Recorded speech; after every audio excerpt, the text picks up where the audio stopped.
IPO यानी कि initial public offering share market का बहुत ही इंपॉर्टेंट हिस्सा होता है, क्योंकि आईपीओ आने के बाद ही आप उस कंपनी के शेयर में खरीदी और बिक्री कर सकते हो। तो चलिए इस इंपॉर्टेंट कंसेप्ट को समझने के लिए एक एग्जांपल लेते हैं। मान लीजिए एबीसी नाम की एक कंपनी है और वो कंपनी का कारोबार बहुत ही अच्छा चल रहा है और उनको मुनाफा हो रहा है। अभी उनके जो मालिक है वो ऐसा सोचते हैं कि उनकी अभी एक ही फैक्ट्री है, जैसे कि आप यहाँ पर देख सकते हो, लेकिन उनको दो अलग अलग शहरों में दो और फैक्ट्रीज ओपन करनी है। तो वो पूरा गणित करेंगे, पूरा हिसाब लगाएंगे कि उनको कितना पैसा जरूरी होगा दो और फैक्ट्रीज ओपन करने के लिए। और ये सब करने के बाद उन्हें पता चलता है कि रिक्वायर्ड मनी उनको है 10 करोड़ रुपया। मतलब उनको अगर दो और फैक्ट्रीज ओपन करनी है तो उसका खर्चा होगा 10 करोड़। अभी ये जो 10 करोड़ है वो दो अलग अलग जगह से जुटा सकते हैं। एक, या तो वो बैंक लोन ले सकते हैं, और दूसरा शेयर मार्केट में अपनी कंपनी का हिस्सा बेचकर लोगों से पैसा जुटा सकते हैं। लेकिन अगर वो बैंक लोन लेते हैं तो बैंक लोन पे उनको इंटरेस्ट देना पड़ेगा, और 10 करोड़ के हिसाब से इंटरेस्ट भी उतना ही ज्यादा होता है। तो वो दूसरा ऑप्शन चूज कर सकते हैं। एबीसी कंपनी डिसाइड करती है कि वो शेयर मार्केट में अपनी कंपनी का हिस्सा बेचकर पैसा जुटाएगी। क्यों? क्योंकि इसके बहुत सारे और भी बेनिफिट्स होते हैं। जैसे कि अगर कोई कंपनी आईपीओ निकालती है तो वो उसके विकास की शुरुआत कहलाई जाती है। तो एबीसी कंपनी क्या करती है, अपने कंपनी के बहुत सारे छोटे छोटे हिस्से निकालती है। और जैसे कि हमने आगे समझा, कंपनी का हिस्सा क्या होता है? शेयर। तो एबीसी कंपनी एक दो तीन चार ऐसे टोटल 10 करोड़ शेयर निकालती है अपनी कंपनी के, और एक शेयर की कीमत रखती है 10 रुपया।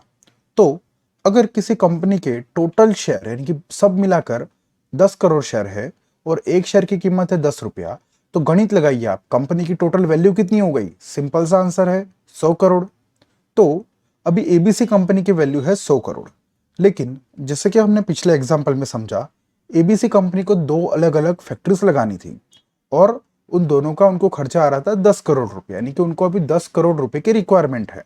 तो अगर उनकी पूरी कंपनी की वैल्यू है 100 करोड़, तो उसमें से 10% यानी कि टोटल 10 करोड़ शेयर में से 1 करोड़ शेयर वो पब्लिक को बेच सकते हैं, और एक शेयर की कीमत है 10 रुपया। तो अगर वो 1 करोड़ शेयर पब्लिक को बेचेंगे और पब्लिक 10-10 रुपया देगी एक एक शेयर का, तो टोटल कंपनी के पास 10 करोड़ आ जाएंगे। इस तरीके से कंपनी की जो रिक्वायरमेंट है, जो उनको नई फैक्ट्री ओपन करनी है, उसके लिए उनको जो पैसे की जरूरत है, इस तरीके से शेयर बेचकर यानी कि कंपनी का हिस्सा बेचकर कंपनी जुटाती है। तो आई होप आपको समझ में आया इस एग्जांपल में कि एबीसी कंपनी ने 100 करोड़ की कंपनी थी, उसमें से 10% यानी कि 10 करोड़ के जो भी शेयर है वो लोगों को बेच दिए, और उसके बदले 10 करोड़ के शेयर मतलब कितने शेयर हुए? 1 करोड़ शेयर, क्योंकि एक शेयर की कीमत है 10 रुपया। तो इस तरीके से एबीसी कंपनी ने 100% में से 90% अपने पास रखा, और 10% यानी कि टोटल उसकी कीमत हो गई 10 करोड़ रुपए के शेयर पब्लिक को बेच दिए। इस तरीके से कंपनी की जो हिस्सेदारी है वो 10% पब्लिक के पास चली गई, और 90% अभी भी जो कंपनी के प्रमोटर्स यानी कि मालिक है उनके पास रहती है। लेकिन उनको जो पैसे की जरूरत थी वो फुलफिल हो जाती है, यानी कि उनको जो पैसे की जरूरत थी वो पूरी हो गई। तो इस तरीके से आईपीओ पूरा वर्क करता है। इस तरीके से कंपनी अपने हिस्से करती है और आईपीओ से पैसे जुटाती है। अभी जो हमने आईपीओ के बारे में समझा, चलिए उसको शॉर्ट में फिर से रिपीट करते हैं। एक कंपनी थी जिसको आगे बढ़ना था, यानी कि दो और फैक्ट्री ओपन करनी थी। तो उसको जो पैसे की जरूरत थी ये पूरा करने के उनके पास दो अलग अलग रास्ते थे। या तो वो बैंक लोन ले सकते थे, या वो शेयर मार्केट में लोगों को अपनी कंपनी का हिस्सा बेचकर पैसे जुटा सकते थे, यानी कि आईपीओ निकाल सकते थे। तो उस कंपनी ने डिसाइड किया कि वो आईपीओ निकालेंगे। अभी आईपीओ में क्या होता है, पब्लिक को वो शेयर बेचे जाते हैं, और पब्लिक उन शेयर के बदले कंपनी को पैसा देती है, जिससे कंपनी को जिस चीज के लिए यानी कि आगे बढ़ने के लिए जो दो फैक्ट्री ओपन करने के लिए पैसा चाहिए था वो कंपनी को मिल जाता है। इस तरीके से पूरा आईपीओ यानी कि इनिशियल पब्लिक ऑफरिंग की पूरी प्रोसेस कंप्लीट होती है, और कंपनी को जो रिक्वायर पैसा था यानी कि जो पैसे की जरूरत है वो पूरी होती है। अभी तक हमने समझा कंपनी अपने कंपनी के शेयर्स यानी कि कंपनी का हिस्सा बेचकर लोगों से पैसा जुटाती है। लेकिन आपको क्वेश्चन होगा कि why people invest money in IPO, मतलब लोग आईपीओ में अपना पैसा डालते ही क्यों है, क्यों उन शेयर को खरीदते हैं? तो आप यहां पर देखिए, जैसे जैसे कंपनी का विकास होता है वैसे ही शेयर की प्राइस बढ़ती जाती है, और अगर कंपनी का मुनाफा कम हो रहा है या कंपनी उतना अच्छा बिजनेस नहीं कर पा रही है, तो उसका इफेक्ट उस शेयर की कीमत पे भी पड़ता है, और शेयर की कीमत भी नीचे जाती है। मान लीजिए आपने कंपनी का शेयर खरीदा है और अगर कंपनी बहुत अच्छे मुनाफे दे रही है, हर 3 महीने के जो उसके रिजल्ट होते हैं उसमें अच्छा मुनाफा दिखा रही है, अच्छा उनका रेवेन्यू बढ़ रहा है, उनका कारोबार बड़ा हो रहा है, तो उसका रिजल्ट क्या होता है कि उनकी शेयर प्राइस भी बढ़ती है। और अगर उससे उल्टा अगर कोई कंपनी नुकसान कर रही है या फिर उनका कारोबार पहले से कम हो रहा है, तो उसका इफेक्ट उसके शेयर प्राइस पे भी आता है और उसके शेयर की प्राइस घटती है। जिन लोगों ने आईपीओ के टाइम पर शेयर में पैसा डाला था, उन्होंने अगर बराबर जांच करके अगर उस कंपनी के प्रॉफिट को देखा होगा, तो अगर वो फ्यूचर में भी कंपनी अगर प्रॉफिट करेगी यानी कि मुनाफा करेगी, तो उस शेयर की कीमत भी बढ़ती है।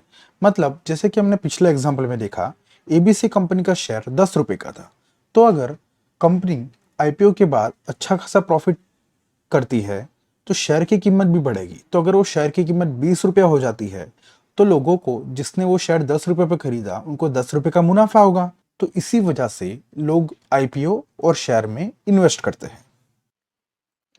आईपीओ क्या होता है ये तो हमने समझ लिया। चलिए अब एक रियल आईपीओ से पूरा आईपीओ का प्रोसेस समझते हैं। आपको पता होगा श्री गौतम अदानी जो अभी अभी भारत के सबसे अमीर आदमी भी बने थे, उनकी बहुत सारी कंपनीज है, जैसे कि Adani enterprise, Adani port, Adani power, और उनकी एक और कंपनी है जिसका नाम है अदानी विल्मर, जिसका आईपीओ कुछ टाइम पहले ही आया था। तो चलिए इसका एग्जाम्पल लेते हैं जिससे हमें सीखने मिलेगा। आप देख सकते हो अदानी विल्मर कंपनी जो है, इसके आईपीओ का इश्यू साइज था 3600 करोड़। इश्यू साइज 3600 करोड़ का मतलब क्या होता है कि कंपनी को पब्लिक के पास से 3600 करोड़ की रिक्वायरमेंट थी, कुछ भी एक्सपेंशन करने के लिए या बिजनेस को आगे बढ़ाने के लिए, जैसे कि हमने पिछले एग्जांपल में समझा। वैसे ही अदानी विल्मर को 3600 करोड़ पब्लिक के पास से शेयर बेचकर जुटाने थे, तो इसीलिए उसको कहा जाता है कि इश्यू साइज 3600 करोड़। उसके बाद जो ऑफर प्राइस रेंज रखी गई थी वो थी 218 या 230, यानी जो कंपनी के शेयर बाहर आने वाले हैं वो कौन सी प्राइस पर आएंगे उसकी दो अलग अलग प्राइस दी जाती है। तो अदानी विल्मर कंपनी ने ऑफर प्राइस रेंज रखी थी 218 या 230, यानी कि जब भी आईपीओ ओपन होगा वो 218 रुपए के हिसाब से या फिर 230 रुपए के हिसाब से आपको शेयर मिलेंगे। इसको कहा जाता है ऑफर प्राइस रेंज। अभी यहां पर लॉट साइज होता है आईपीओ में, यानी कि आप आईपीओ के टाइम कभी भी 1, 2, 3 या 4 शेयर नहीं ले सकते हो। आईपीओ के टाइम आपको एक लॉट में लेना पड़ता है। लॉट यानी कि सेट। आपको पता होगा अगर आप किसी भी होलसेल सेलर की दुकान पर जाओगे तो आपको वो कोई भी आइटम 1, 2 या 3 नहीं देगा, वो कहेगा आप पूरा सेट लीजिए, आप पूरा लॉट लीजिए, आपको 10 आइटम या 20 आइटम लेनी पड़ेगी। तो इसी तरह आईपीओ के टाइम पे आपको कभी भी शेयर्स 1, 2 या 3 की क्वांटिटी में नहीं मिलता है, उसका एक लॉट होता है।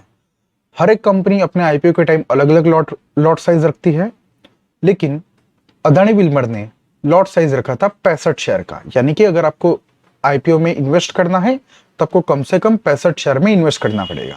जिससे कि कंपनी ने कहा था कि शेयर की कीमत 218 होगी या 230 रुपए होगी, और टोटल एक लॉट साइज में 65 शेयर होते हैं। इसका मतलब यानी आपका इन्वेस्टमेंट होगा 218 मल्टीप्लाई बाय 65 शेयर। क्यों? क्योंकि एक लॉट में 65 शेयर है, तो आपका कम से कम इन्वेस्टमेंट होगा 14,170 रुपया।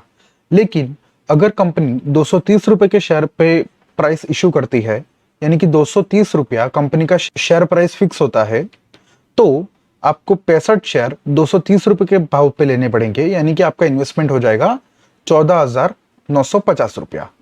ये होता है वो प्राइस जो कंपनी का शेयर का भाव नक्की होने के बाद आपके बैंक अकाउंट में से कट जाता है। ये सब होने के बाद जब कंपनी का आईपीओ शेयर मार्केट में लिस्ट होता है, लिस्ट होने का मतलब क्या होता है कि जब वो कंपनी के शेयर मार्केट में आ जाते हैं, तब आपको पता चलता है कि आपने जो आईपीओ में पैसा डाला था वो बढ़ा या घट गया।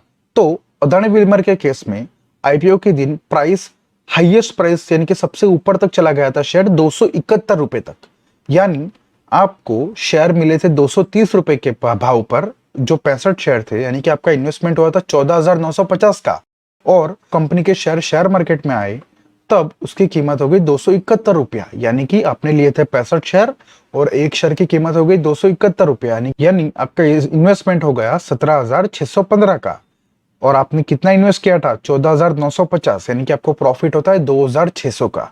ये होता है आईपीओ प्रॉफिट। इसी के लिए बहुत सारे लोग आईपीओ में अपना पैसा डालते हैं। आई होप आपको समझ में आया होगा कि आईपीओ के अंदर क्यों इन्वेस्ट किया जाता है। और कुछ लोग क्या करते हैं, जो आईपीओ में उन्हें शेयर मिले हैं उसको कभी बेचते नहीं है, क्योंकि उन्हें भरोसा होता है कंपनी पे। उनको लगता है कि कंपनी अच्छा प्रॉफिट कर रही है और आगे भी करती रहेगी, तो उनको जो शेयर आईपीओ के टाइम पे मिलते हैं, यानी कि आपने जो एक लॉट यानी कि 65 शेयर लिए थे 230 के भाव पे, उन्हें वो बेचते नहीं है। तो अगर आप ऐसा करते अदानी विल्मर के आईपीओ के साथ, तो अदानी विल्मर शेयर की प्राइस सबसे हाईएस्ट यानी कि सबसे ऊपर अभी तक 878 चली गई है और आपके पास 65 शेयर थे। तो कितना हो गया आपका इन्वेस्टमेंट? तो आपका इन्वेस्टमेंट कितना हो जाएगा? 57,000। और आपको ये शेयर कितने रुपए पे मिले थे? 14,000 पे। आपको पता होगा तो आपने आईपीओ के टाइम पे 230 रुपए के भाव से 65 शेयर लिए थे, यानी कि आपने 14,950 रुपए इन्वेस्ट किए थे। अगर आप उसको सबको बेचते नहीं तो अदानी विल्मर शेयर की कीमत 878 चली गई थी, यानी आपको 42,000 का प्रॉफिट होता। क्यों? क्योंकि उसकी कीमत अभी 57,000 हो चुकी है।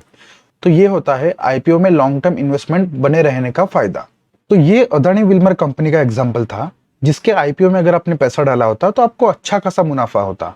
लेकिन ऐसा जरूरी नहीं है कि आपको हर बार अगर आप आईपीओ में पैसा डालोगे तो आपका मुनाफा होगा, कई बार नुकसान भी होता है। तो चलिए एक ऐसा ही एग्जाम्पल लेते हैं। एग्जाम्पल लेते हैं हम एलआईसी का। एलआईसी आपने सुना होगा, life insurance corporation of India.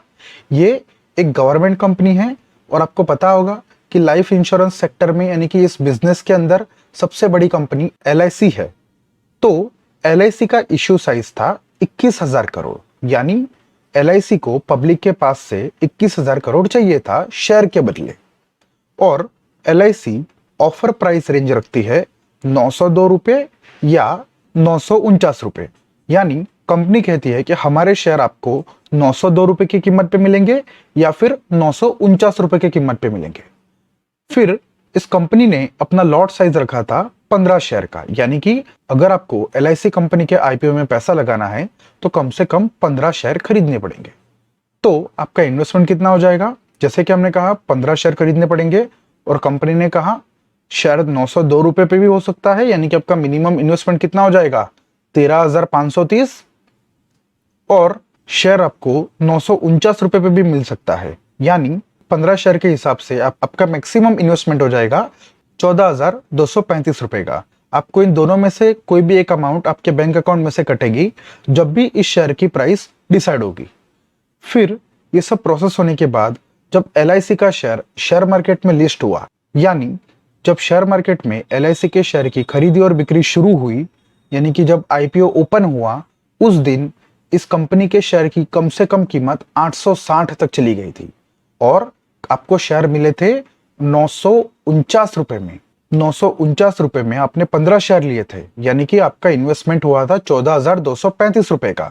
लेकिन जब कंपनी के शेयर मार्केट में ओपन हुए, यानी कि जब मार्केट में इस शेयर की एंट्री हुई, तब उसकी प्राइस 860 हो गई, यानी आपके 15 जो शेयर थे वो 860 के हिसाब से 12,900 के हो गए।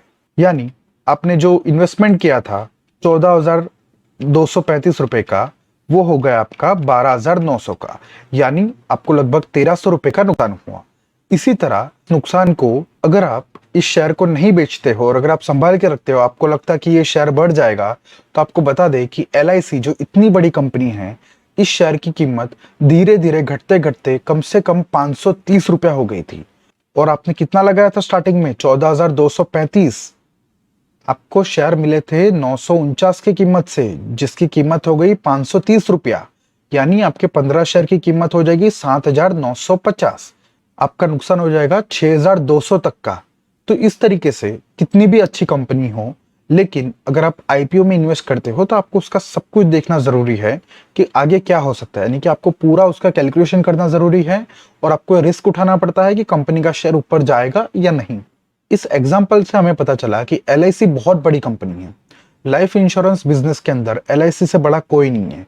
फिर भी जब उसका शेयर बाहर निकला तो उसकी शेयर की कीमत घटती गई और शेयर बाहर निकला था 949 रुपए से, यानी जिन भी लोगों ने आईपीओ में इन्वेस्ट किया उनके 14,235 रुपए कटे और उनको मिले 15 शेयर 949 रुपए की कीमत से। जैसे ही एलआईसी कंपनी शेयर मार्केट में ओपन हुई, वैसे ही उस कंपनी की कीमत हो गई 860 रुपए, यानी कि आईपीओ ओपन होने वाले दिन ही 860 रुपए हो गए, यानी कि आपको आपके जो 14,235 के शेयर थे वो 12,900 के हो गए। और अगर आप उसको संभाल के रखते, बेचते नहीं, तो वो धीरे धीरे करके जो आपके 949 रुपए पे आपको शेयर मिले थे उसकी कीमत 530 रुपया हो गई, यानी जो आपने 14,235 रुपए लगाया था वो सिर्फ 7,950 हो गया, यानी कि आपको 6,200 का नुकसान हुआ। तो इस तरीके से आपको आईपीओ में प्रॉफिट भी होता है, नुकसान भी होता है। आपको समझना चाहिए कि आप रिस्क ले सकते हो या नहीं, और इसके हिसाब से आपको आईपीओ के अंदर इन्वेस्ट करना चाहिए। दो तरीके होते हैं शेयर को बाय करने के। एक, आप प्राइमरी मार्केट से खरीद सकते हो। प्राइमरी मार्केट क्या होता है? तो जब कंपनी का आईपीओ आता है, यानी कि कंपनी जब पहली बार अपने शेयर पब्लिक को बेचने के लिए पेश करती है, जैसे कि हमने आगे समझा, तब जब आप शेयर वहां से खरीदते हो उसको कहा जाता है कि आप प्राइमरी मार्केट से खरीद रहे हो। यानी आप जो पैसा दे रहे हो वो डायरेक्टली कंपनी के पास जा रहा है और उसके बदले कंपनी आपको शेयर दे रही है। इसीलिए इसको प्राइमरी मार्केट कहा जाता है, मतलब आईपीओ, और उसका मतलब होता है डायरेक्टली फ्रॉम कंपनी आप शेयर खरीद रहे हो। और दूसरा तरीका है सेकेंडरी मार्केट।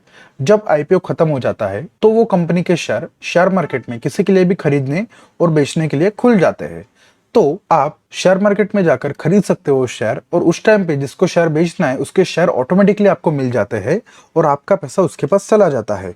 ये सब कैसे होता है? जो हमने थोड़ी देर पहले समझा, स्टॉक एक्सचेंज के थ्रू। आपको कुछ नहीं करना होता है, आपको सिर्फ जितने शेयर खरीदने हैं उतना पैसा आपके डीमेट अकाउंट में होना चाहिए, और फिर उस डीमेट अकाउंट में से आपका पैसा चला जाता है और उसके बदले आपके डीमेट अकाउंट में शेयर आ जाते हैं। भाई बस 1 मिनट का वीडियो होगा, अच्छे से देख लेना। बिल्कुल कोर्सेज बिल्कुल आपको फ्री में मिलेंगे। कोई भी टेलीग्राम चैनल से कुछ भी खरीदने का जरूरत नहीं है। आप देख सकते हैं कि सिर्फ इस टेलीग्राम चैनल में 1700 वीडियोज हैं और फिर 200 फाइल्स हैं। सारे कोर्सेज बिल्कुल फ्री में अपलोड कर दिया गया है। टेलीग्राम चैनल्स का यूजर नेम आप देख लो, 2-3 यूजर नेम बताता हूँ क्योंकि चैनल्स डिलीट होते रहते हैं। पहला है स्किल विद गौरव 0 करके, ठीक है, ये पहला चैनल है। दूसरा चैनल हमारे पास है YTBR69, यहाँ पे भी आप जुड़ जाओगे तो यहाँ पे भी लिंक मिल जाएगा। तीसरा हमारे पास चैनल है स्किल विद गौरव करके, ठीक है, direct skill with Gaurav search करोगे यहाँ पर आ जाएगा। 557 मेंबर्स है, यहाँ पर भी लिंक दिया गया है। दूसरा, अगर आपको वेबसाइट से आना है तो स्किल courseMaker.pro देख लो, आप अच्छे से courseMaker.pro सर्च कर लेना है। पहले नंबर पे वेबसाइट आएगा, कोई भी लिंक पर क्लिक करके आप मेरे टेलीग्राम चैनल से जुड़ सकते हैं, ठीक है। इतने सारे इसलिए बता रहा हूँ क्योंकि टेलीग्राम चैनल डिलीट होते रहते हैं और इसलिए कभी कभी कोई लिंक काम नहीं करता है। तीसरा, RIASMM.shop, ठीक है, ये वाला वेबसाइट देख लेना है, ये बिल्कुल काम वर्किंग है। पहले नंबर वेबसाइट पर आपको क्लिक करना है। सारे कोर्सेज यहाँ पर जितने भी क्रिएटर है ना इंडिया में, सारे का कोर्सेज बिल्कुल फ्री में अपलोड कर दिया। देख लो, लिस्ट के साथ अपलोड कर दिया, तो आप बिल्कुल ज्वाइन कर सकते हो।